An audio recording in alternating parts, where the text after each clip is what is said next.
দেখুন, ঢাকায় নামানো হচ্ছে ওয়াটার ক্যানন স্প্রে।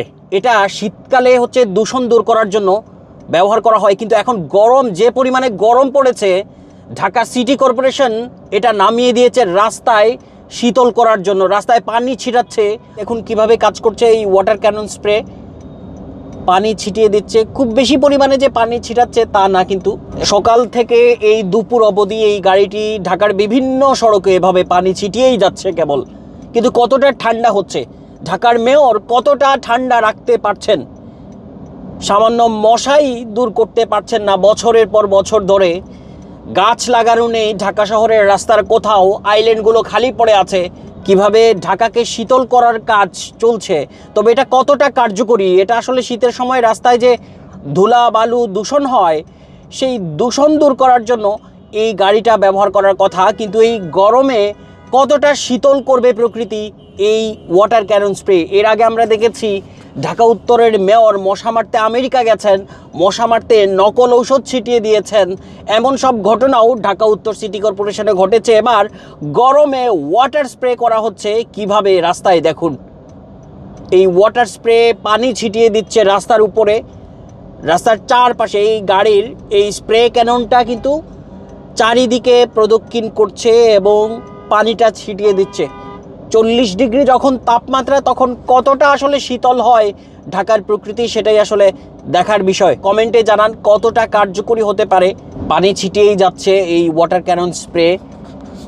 দেখুন, ঢাকার প্রকৃতি শীতল করতে নামানো হয়েছে এই ওয়াটার ক্যানন স্প্রে, যেটি ঢাকার বিভিন্ন সড়ক পানি ছিটিয়ে যাচ্ছে এবং পানি ছিটিয়ে পরিষ্কার করার কাজ করছে।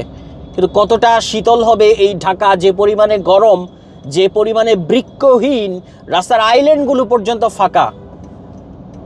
দেখুন ওয়াটার ক্যানন স্প্রে চলছে। দুটি স্প্রে ক্যানন এবং 10টি ব্রাউজারের মাধ্যমে প্রতিদিন সকাল 10টা থেকে বিকেল 4টা পর্যন্ত এই অত্যাধুনিক প্রযুক্তির মেশিন দিয়ে পানি ছিটানো হচ্ছে।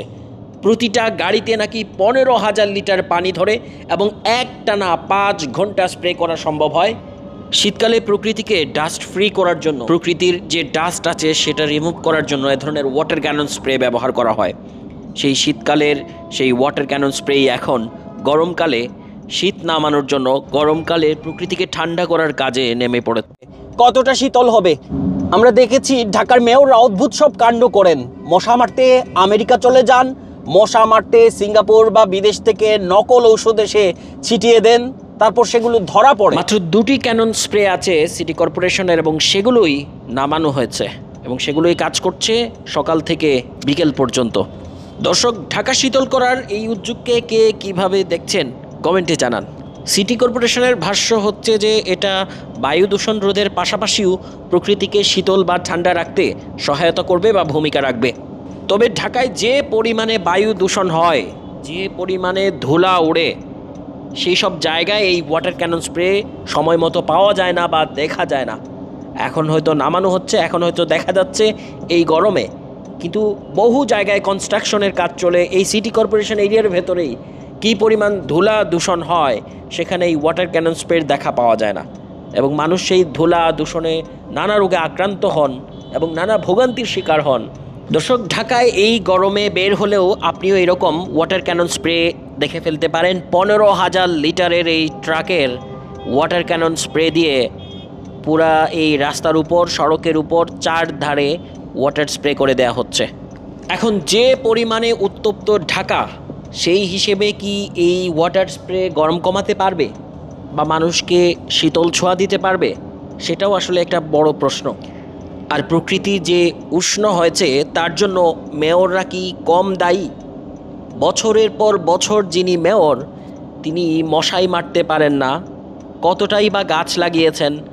এই সিটি কর্পোরেশন এলাকার বহু জায়গা ফাঁকা দেখা যায় এবং বহু জায়গায় গাছ লাগানোর মতো জায়গা আছে, কিন্তু গাছ লাগানো হয় না।